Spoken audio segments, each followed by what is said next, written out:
Hello and welcome to this review of my custom Quiming M0654 keyboard.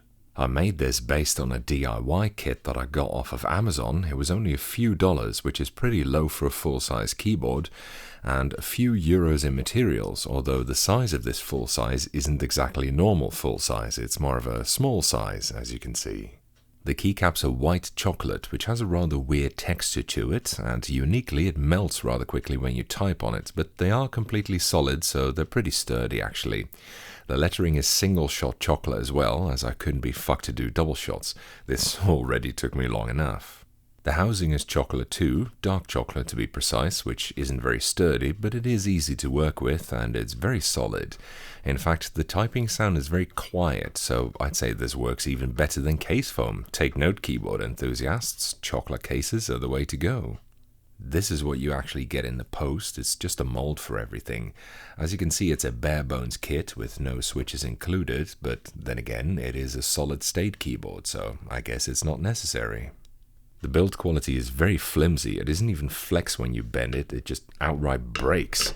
I think this was done to suppress costs, as a proper steel chassis would have considerably driven up the cost for the materials and the molds, but then again, I guess this is a budget model. I made 3 of them actually, just because of how quickly I think I'd be going through them. Beware that this is not the most ergonomically amazing model in the universe. The keycaps are uniprofile flat, there are no feet to adjust the typing angle, and I feel like the form factor doesn't lend itself to very relaxed typing either, so that's something to keep in mind. Normally I really like full-size keyboards, but this doesn't work all that well for me personally.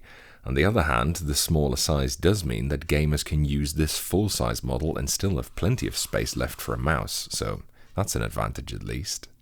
There are no batteries or cable included with the keyboard either, and in fact I've had difficulties interfacing it with my computer, so I couldn't test it very well, but I had fun with it nonetheless.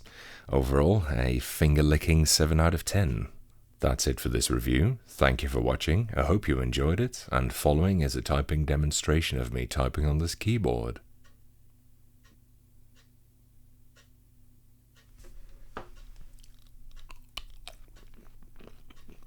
Well, that's actually pretty good.